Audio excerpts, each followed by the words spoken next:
Microphone check, microphone check. We're back on the air, back on the podcast. Hungry for food, finally. Apologize for the big break, everybody, but sometimes technical difficulties and life just seems to get a little bit much. So sometimes we got to slow down, break the podcast down, and then come back and provide you with some more content. I'm Big Ray. And this is the hungry guy. Yeah, man, Ray, man. Especially with everybody going back to school. Man, everything's moving in, five different directions. We got the kids, we got the wives, food. So it's just everything that was moving in so many directions, man. Sometimes it's just easier to slow down and get our bearings, and then come back and provide another nice little broadcast for what people, what they expect to see is really us talking about some good food and recipes, barbecuing. I mean, pretty much anything that has to deal with food, man, and eating, huh? Yeah, I mean, it could be anything related to food. If to be honest, we want to talk about spices. I mean, it's good. You know what? You know what? We've got to talk about spices now. We didn't say that because to me, one of the big things about cooking too is of course spice, and you and I both, man, we're big on flavor, and that comes from the spices. One day we're going to do a show dedicated just to the spices, right? Yeah, and I mentioned before, I've been using Killings, which is basically a salt and pepper blend. So I've been using that ever since. Man, I guess I started after the first time I used that. I fell in love with it. Yeah. I tried. I had other um, friends, friends and family members. Hey man, try this and try that, and I always go back to Killings, Yeah. right? So it's just a basic salt and pepper blend, and See, it gives a nice little spiciness to the food, right? yeah. I also remember, man, one time me and you were looking at on the computer and we saw, and I never knew that stuff like this even existed. It was like a recipe for the spice blend of Killian's, wasn't it? Yeah, man, I wish I remember that name. Oh yeah. So I never knew that people would give out recipes of, because I never knew, I never thought that far into buying spices like that. But apparently, that's huge, man. That's huge. And I mean, if you can make your own blend, I mean, heck, to be honest, I mean, anybody who's watching watching the podcast, if anybody's willing to maybe talk about their own blend, maybe they don't Man. have to, give us their whole secret, right? Maybe a couple ingredients, maybe, and maybe what's their, or maybe they have their own specific brand of blend that Right. they buy at the store or something. I think one of them, I think it was what was the name of that? I think Chupacabra was it or something like that, right? So like the one I use, which I have it here down in the video. Uh-oh, nice. How do you say that? Telecherry? Telecherry black pepper? I better you than me. Okay. Yeah, so this Nice. is the blend that no normally that specific blend that I use for Killings. Um, I'm assuming there's probably a little bit more ingredients in there, but I'm assuming that's probably the main ingredients that they use, right? So, Yeah. um, so far I haven't been able to find um, the Telly black Yeah. pepper at either HEB or you know the place I have been able to find it is actually at Amazon, Oh, right? really?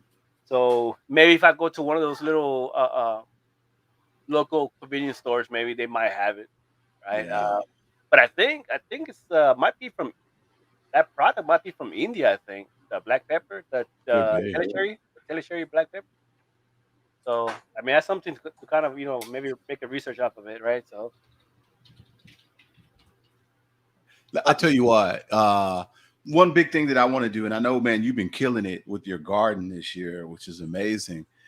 Man, one of the big things I want to do too, this is a challenge just for myself, personal challenge is to try to do a spice garden too, you know? yeah, Some of the things that people are using. So if you're looking for getting something just absolutely fresh like that, because man, you've been knocking it out the park with the peppers and everything like that, right?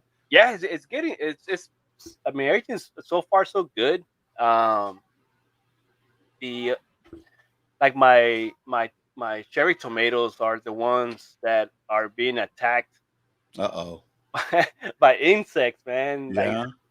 terrible, man, terrible. I'm Hmm. losing tomatoes right like that. Oh man. Yeah, it's pretty bad. But my my peppers, the jalapenos and serrano, chile piquin, all those are doing good, man. See? And to be honest, I don't remember who I was talking to. They're saying that their grandma used to use the serrano and cook it with the rice itself. Oh When really? you making the rice, you just throw a couple pieces of serrano in there and just cook it with the rice, just to give it a little flavor. But Right? but So even that's interesting. but even if you take so even with some of the peppers, don't they dry out the peppers and then dry them out and then I guess I forgot how you say it in Um, English, but they do that too. They do yeah. that too. I think it could be like some of the stuff they use for like making tamales, Hmm. right? So um, I don't know. I'm not too sure what other products they use it for, right? Maybe some Yeah. for like a soup or like menudo, maybe. Yeah. See, Right? because so my idea is this, right? I'm gonna and I'm gonna start laying the garden out here soon too. I know is we're kind of getting late into the summer, you know. And if you guys don't know, we're here in Texas. We don't have a whole lot of seasons. We've got really hot and cold. But the main thing is, we can grow a lot of periods. I think we're in also when it comes to growing in gardens. I think they call it Zone 9A. So we got a lot of extended time to kind of put things in the ground and grow. But my idea was to have like a portion of the garden be like medicinal, making teas and stuff like that, that you can kind of just grow yourself, pick a couple of leaves and make a Yeah. tea out of it or a balm, something like that. The other part is the spices, man. Man, I'm telling you, you've been inspiring me with putting all those peppers and what you're getting back out of return on all your peppers and all your tomatoes. That's crazy. So I want to have like a little section for that and a little section for this to be able to produce those things, man. To me, it's badass. If you can go out in your garden and just Pick it scoop fresh. up, yeah, man. I mean, it doesn't get any fresher than that, right? Yeah. So one of my at which I was lucky enough to find it at I believe it was a Lowe's. Yeah, So I grew up with this plant. My dad always used it, which is the lemongrass, right? lemongrass. Lemongrass. So not only can you make some nice little warm tea, but you could also use the lemongrass to give your food flavor, right? Oh, really? Um, yeah. Huh. So one of the ones that I like using the lemongrass on is the fish, right? So Okay. when you make the fish, of course the whole fish. So you normally stuff the fish with the lemongrass, right? And then you cook it in the grill, so that kind of gives it a little flavor to it. Hmm. So that was the main reason why I really wanted the plant, and I got lucky enough that I found it at Lowe's. So right now, man, that lemongrass is just it's waiting nuts, man. It's It, like it doesn't take much to grow. no, no, not at all, Hmm. man, not at all. And one of the cool things about it is that you can actually cut the lemongrass, and you can cut it in smaller portions and just put it in the freezer. Really? Yeah, my dad always did it. He Yeah. always did that, man. I was like, man, that's crazy. He has a lot Huh. of bags of, I wouldn't drive around with it. Um, if cops stopped you, man, they might think it's something else. Like I've been no, pulled over for my lemongrass. like no officer, no officer. It's just lemongrass. Like sure it is, Yeah, yeah. I heard it makes you slow. right? But anyway, man. So a while back we kind of talked about um, ribs, Mhm. right? So Yes, we did. we spoke about ribs, Yes, and we did. our schedules got busy, and I this weekend finally, man, finally I was able to make some ribs, Uh-oh. Uh-oh. smoke some ribs. Hey. So so got lucky enough that Big Ray with his cow business for Flex Uh, Farm, for Flex Farm. moo. Yeah. So I was able to get a 4 pound rib, and it was pretty, man. This Let me go ahead and show you guys, man. These ribs were pretty nice, man. So It didn't happen if you don't have any pictures, man. That's right, just that's the internet, man. That's the internet. so of course, me being me, I always use the Killings salt and pepper blend, right? So look at that Boom. bad Look boy, at man. that, Look at that. man. So of course, this piece contained a little bit more fat than normal, but um, the meat was still delicious. It was perfect. So I decided to do a little. I made some ribs before, a while back at my parents, and the process with me is that you know, I hear from other people, and I wanted to try it out. So I ended up using. Of course, that was a while back. I did the ribs with wrapped in foil paper, right, and let it sit there on the grill for a couple hours, and then once almost done to almost finishing, I removed the foil paper and let it sit there in the grill. I guess just to kind of get the nice little color to it, right? Yeah. But this time, I kind of forgot about the foil paper, man. So I wasn't. I got distracted, but I didn't wrap it on the foil paper. Um, but I think it still turned out pretty good. But Um, so one thing when we talk about wrapping in the foil paper, I mean, what's the purpose of wrapping it in the foil paper, right? well, so what I heard is that it kind of cooks in their own juice, right? But I mean, after I made it, the first time I made it and with the foil paper, and then after I made it with on this weekend, I I think that maybe the ribs shouldn't be wrapped in foil paper, right? See, so I don't think that's a mandatory thing. Now I know a lot of people because I said the same thing when we talk about wrapping it. Some people say butcher paper, some people say foil paper. I always thought we were supposed to wrap it in the foil paper, right?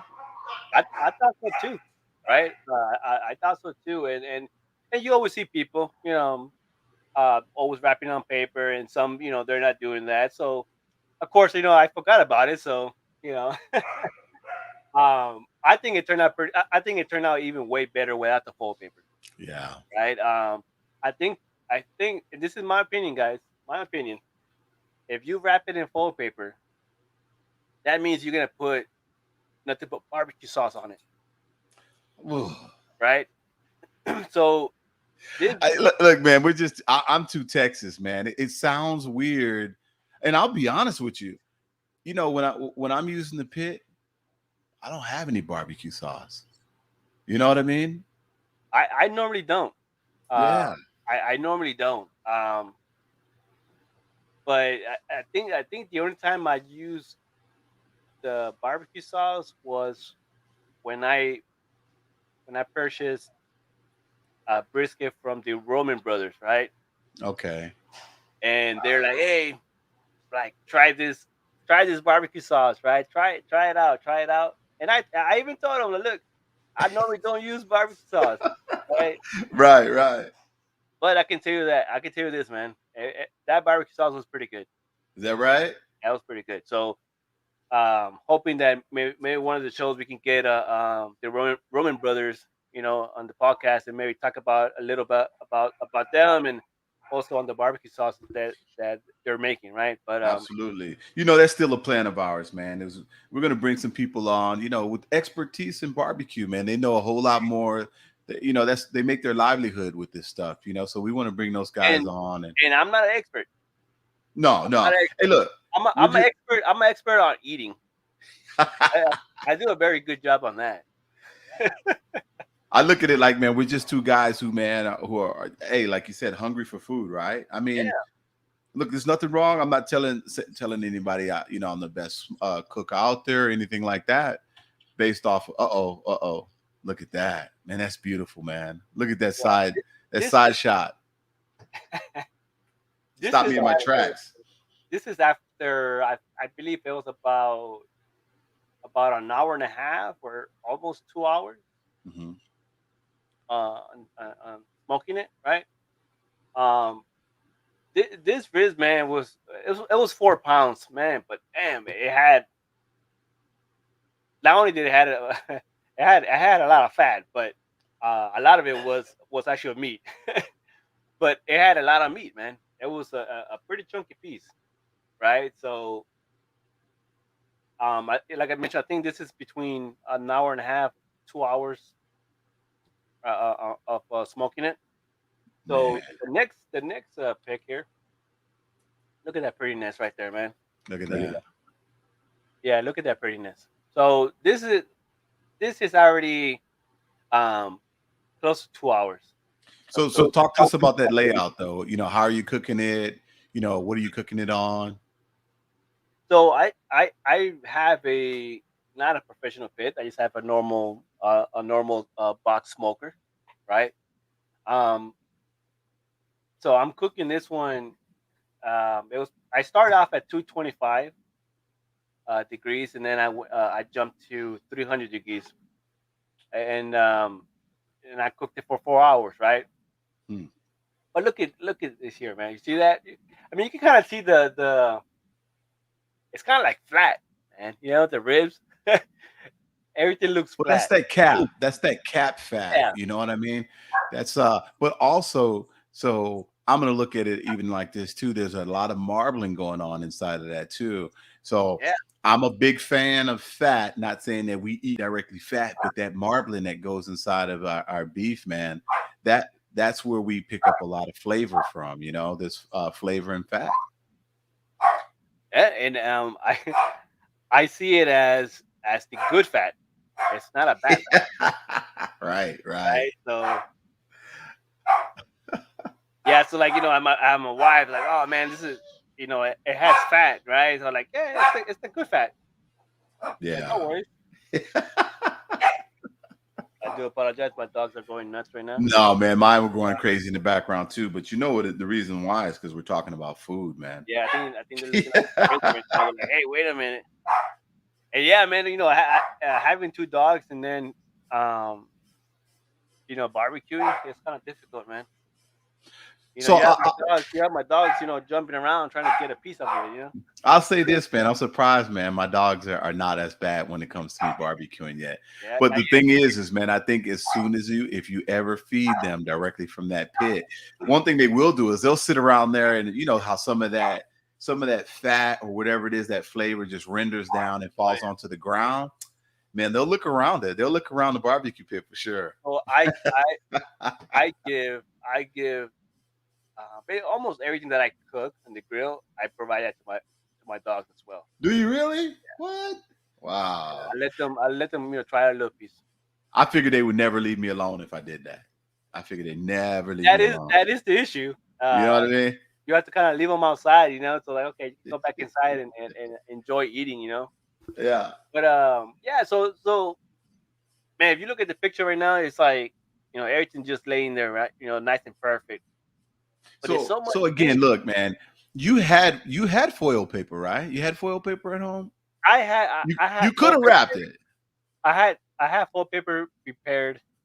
Everything Right. was outside, right next to my pit, just ready for that. I Right. I just didn't. I forgot about it. Right. I got so distracted. I'm trying to making sure that the temperature was right on this for this ribs that after 2 hours I was like, wait a minute, like I didn't wrap it in foil paper. Yeah. So is it is it too late or is it too late or can I still do it? And I was like, you know what? After I saw after I saw this, I was like, man, you know what? I don't I don't think I had to wrap it in foil paper. Right. Look at the color, man. It had a nice little texture to it. Um, and even the fat, man. Even the fat looked great, man. A nice little, light brown color. So it looked pretty good. And the problem, and well, I guess it wasn't really a problem. It's just that since it was so much meat, I was nervous that it wasn't gonna cook properly. Even though it's a smoker, I mean, I, it should cook. It should cook it. All sides perfectly, right? Still, what I ended up doing was that I had to flip it over a couple times, Right. right? As you can see, I had it laid down. I had it bones down, right, and then I had to move it to the side, right, to the belly. See, So, and in this picture right here, I'm seeing you got some fire right underneath that. Is that fire or so that's my firebox. okay? Ah, okay. Never mind. That's a Yeah, yeah. firebox. So that's Okay. my firebox. So it wasn't getting the actual flames directly to it, right? Um, it was getting a lot of heat, of course, but and mostly smoke, Right. right? So it came out pretty good, and like I said, this was about almost either hitting 2 hours or so. So after this is my Look at that. after after it was done, What's going on that cutting board? What is that? I was getting That- nervous, man. I was getting nervous. Like, should I cut it or should I just eat it like a caveman? No, but I mean, take a look in it. What that lower right hand corner? What's that sitting in the lower right hand corner?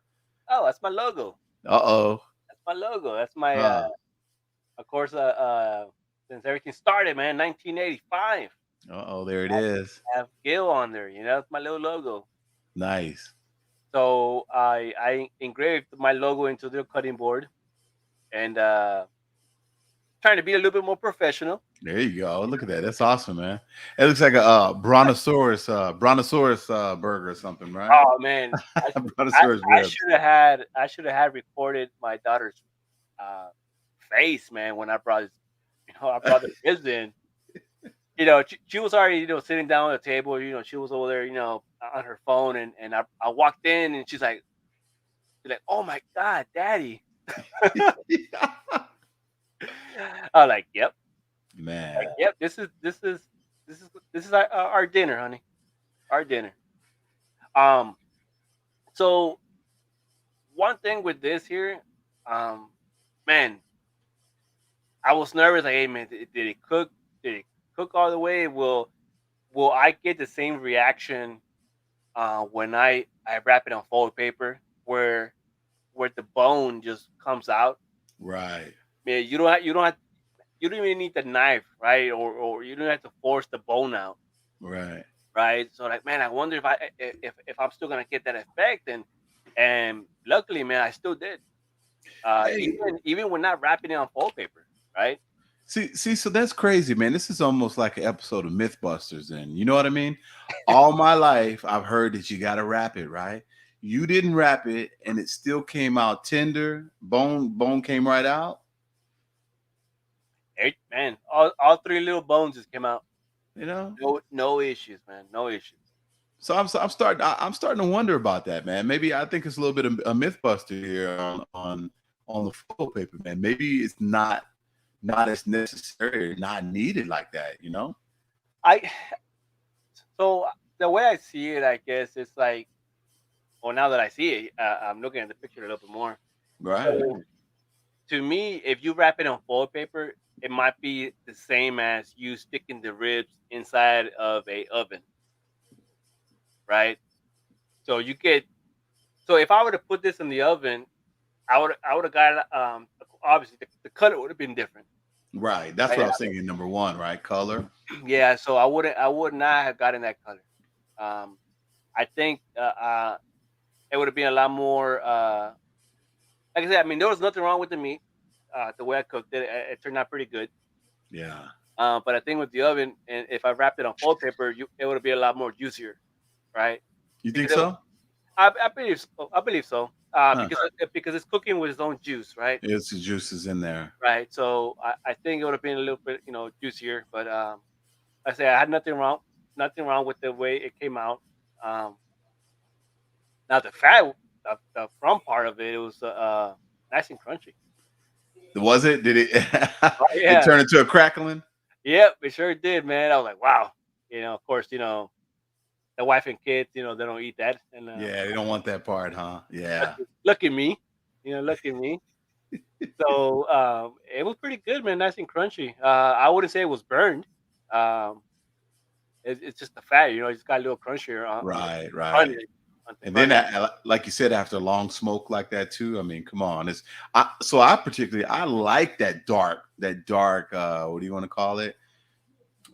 Not burn because it's not burn that, but the way that it looks, and then that the flavor that you get out of it when it starts to, I guess you want to say caramelize maybe on some of it to where it looks dark like that. Man, I like that flavor that it provides. I think that's the type of flavor that you might not get inside of the oven or if you're doing a different type of a cook. I believe so. Yeah, I believe so. Um, So here's the question though. Okay, on your next set of ribs, how are you going to cook them? Man, I think you know what. So maybe a couple of things may be different because the last time I made some ribs with the full papers, they were thin, right? Ah, Um, this piece the of meat rib that is I have, the rib itself was thin. yeah. So this set of ribs that from Flex Farm, man, this bad boy, even though it was 4 pounds, it was pretty thick, man. It wasn't long. Right. It wasn't long, right? But it was smaller. I mean, obviously you can see three bones there, um, so it was smaller but thicker, right? So I think that might make a difference. Um, Hmm. I think if you had something a lot more uh, smaller or flatter, right? Would be flatter. I think maybe it would be a lot better with the full paper. So I've got those little short ribs too, but I don't know how to cook those. I don't think they deserve a smoke, right? So because they're smaller, right? They're thinner, they're smaller, they don't look huge like that. So I would probably approach those differently, maybe put them in a stew or a soup. But when it comes to these type of big ribs, man, to me, the first thing I want to do is just smoke them, just sit them on something, like Yeah. you said, but low heat, what, 250, something around there? So I started off at 225, Okay. my starting point, but I went up to 300, right? So not too sure how everybody else is doing it. You know, if you guys are doing differently, I mean, feel free to put some comments to see we know what temperature you guys are using and for how and the timing, right? How many hours are y'all cooking Yeah. that ribs for, Yeah. right? But at least in my case, I started at 225, went to up to 300, and steady all the way until it was done. How are you measuring out that your heat? How you finding out where your temperatures are at? So normally I have to stick my hand and touch the fire to verify the temperature. If eh, in my You're right. Okay, let me stick your hand up to the camera. Let's make sure and see what your hand looks like. no no Should be no a couple of no, grill marks. please guys don't do that. No, so I do have a thermometer. Um, I also have a thermometer on the actual smoker itself. Mm, So I'll start off with the thermometer on the smoker first, and then after the 2 hour time, I ended up with one of my wireless thermometers, right? Um, but yeah, so I was able to track the temperature that way, right? nice, nice, Um, nice. so I just making sure it was steady. I didn't want to go too low or even too high. If it was too high, I would have to probably end up burning the whole thing, right? So Right. especially with the amount of fat in it, I didn't want to risk it. So I'm not. I normally don't leave the meat there unattended, right? Right, right, So right. it's just making sure it doesn't catch on fire. And then when we're looking at, so what do you think? And this is all up to you, man. I think this is all a matter of opinion, right? When I was going to ask you, what do you think is important in that smoke? Is it the wood? Is it the seasoning? You know, how do you think we get coming up with those flavors like that, man? At the end of the cook. So for my opinion, I don't think it matters too much on the wood, right? I think the wood is mostly for uh, having the amount of temperature, right? So let's say, um, so the pecan, which I use for this one, the pecan provides a good heat, but burns faster, Mm, right? Rather than the mesquite. The mesquite uh, burns hot, burns hotter, but it lasts longer, right? So, and I think that's the problem with the mesquite, right? So and that's why I had to be, keeping an eye on it, just to make sure that, I'm running low, just throw another piece of wood in there, right? right, right. But I don't believe that that gives the flavor, Okay, right? okay. At least directly from the wood, it doesn't give the flavor. Of course, it gives a smoke flavor, but Yeah, between mesquite and pecan, smoke is smoke, huh? yeah, smoke is smoke. Yeah. I mean, you can kind of smell the difference. If you're picking up a piece of wood and put it right next to each other and smell it, you can smell the mesquite, Okay. right? But for it to provide that to uh, the actual meat itself, I don't think it does, right? Okay. Okay. Yet again, I mean, I'm pretty sure I might have a lot of people saying, "Oh, you're wrong on that one," Oh. um, but and that's the case, feel free to let me know, right? So, but I think providing the actual seasoning to the actual piece of meat that does it, right? Right, right.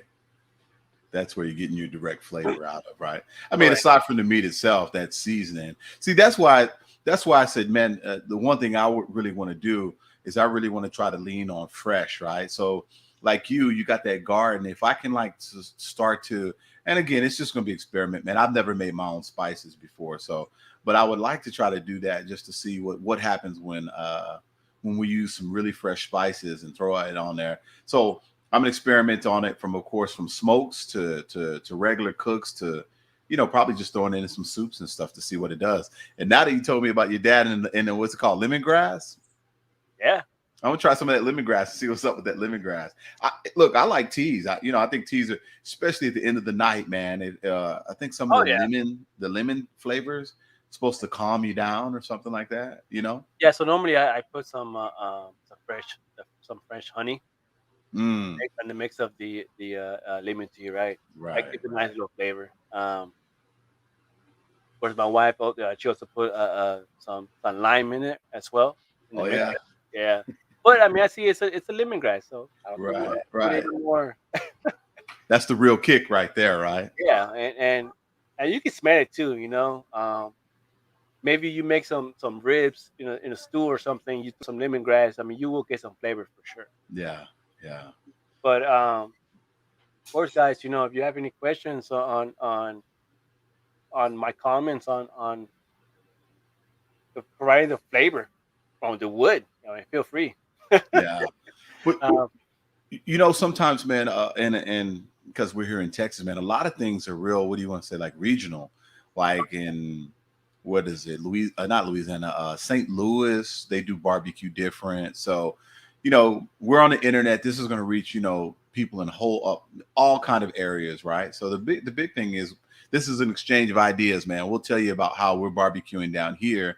Let us know in the comments if you feel like what the hungry guy was talking about, man. If you don't disagree with him on his wood selection or what he should try maybe next on flavors, man, we're all ears for that, man. so before before we end this, Raymond, Yeah, yeah, yeah. Ray, Ray, how what would you think if you'd be able to cook a piece of steak in 3 minutes? I'd say it's impossible, right? I think he burned it, right? Well, I'm gonna tell you this: it's possible. It's possible. So I found a barbecue pit To be honest, I don't even know if you call that a barbecue pit or not. Uh-huh. But let me call it a barbecue pit for now, right? So I don't want to ruin the surprise. But this barbecue pit does your steaks in 3 minutes. Man. It cooks it in 3 minutes. Now, for sure, I wouldn't stick my hand in there, It right? must be cooking on the sun, right? 3 minutes. That's So pretty fast for a steak, man. That's fast.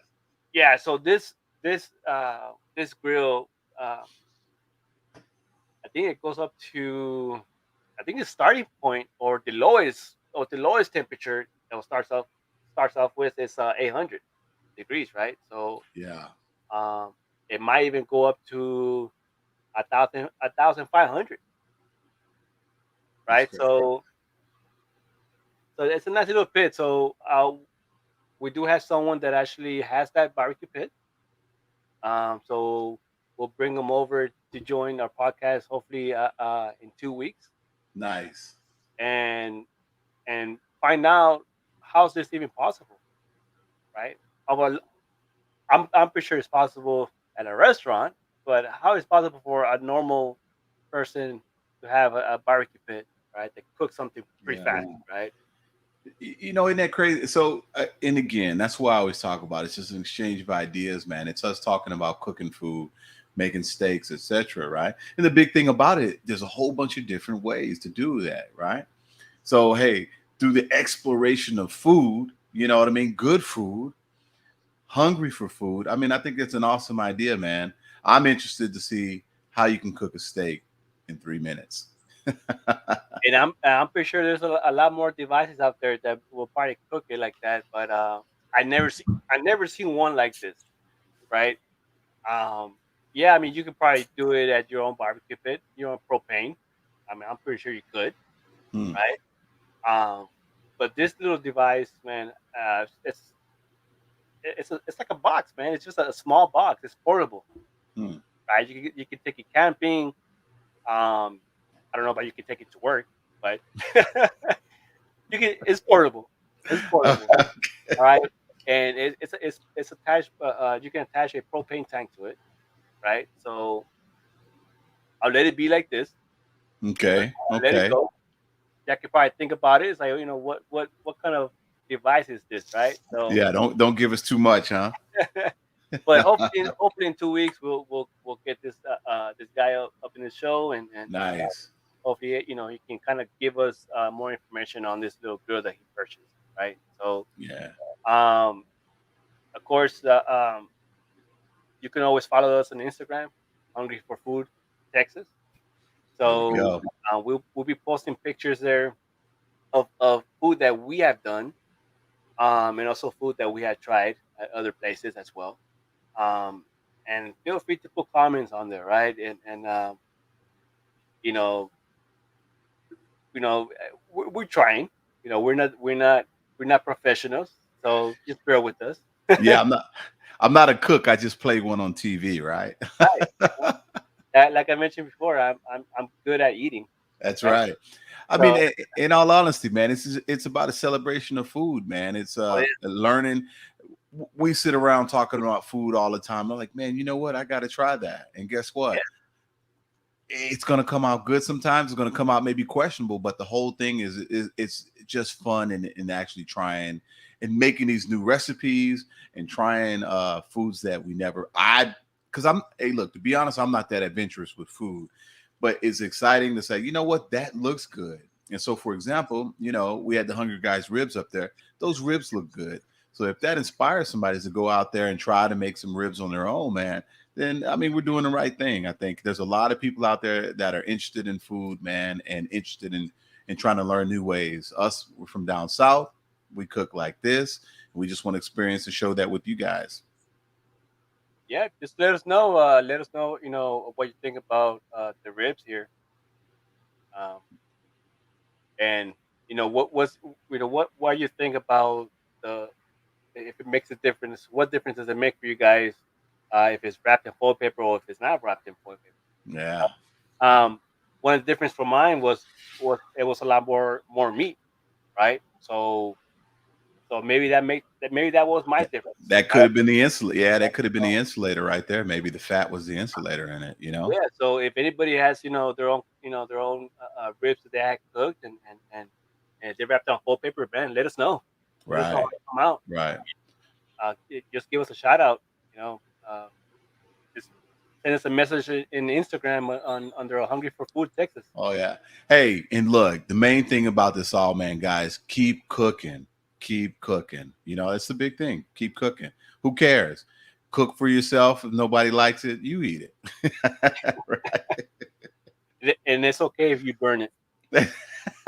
Burnt ends, burnt ends. Burnt So ends. look, we got a whole bunch of exciting cooks coming up for you guys. I got a freezer full of meat. We're just gonna start working through the meat, man. You know what, man? Sometimes it pops up and I forget. You know what? I hadn't had barbecue in a while, and guess what? I'll throw something out. Next thing you know, we're barbecuing. So there's always something exciting inside the freezer, man. Pull that stuff out, thaw it out, and get to cooking. You know. And one thing too, man. To be honest, that don't be scared to try something new. That's huge. Right. That's huge. So someone's always like, especially with ribs, man. You think about ribs and you're like, oh man, I gotta grill it. Right. I gotta grill it. I gotta smoke it. That's the way you gotta do ribs. But I had ribs. We had done ribs before on the pressure cooker, and I can tell you this, man. It was delicious, man. Delicious. The bones came out, no issues, man. I had to wear special gloves just to pick up the ribs and remove it out of the pressure cooker. I was trying to use the bones, man, to the actual ribs to pick it up and Yeah. it over, man. Just picked it up and everything falling apart. Yeah. That's how it's supposed to come out. That's how it's supposed to come out. I made a mess with all the juice spilling, but I was like, yeah, I mean, like this is gonna be nice and tender. Hey, well, I'd like to appreciate everybody coming back out to Hungry for Food. I'd like to thank you guys for sitting through our podcast. You got any kind of comments or questions, make sure to put those down there. We'll always read the comments and we'll try to address those as soon as possible. Yes, sir. Right. Like always, it was a pleasure. See you guys. All right. All right, guys. We'll see you in 2 weeks.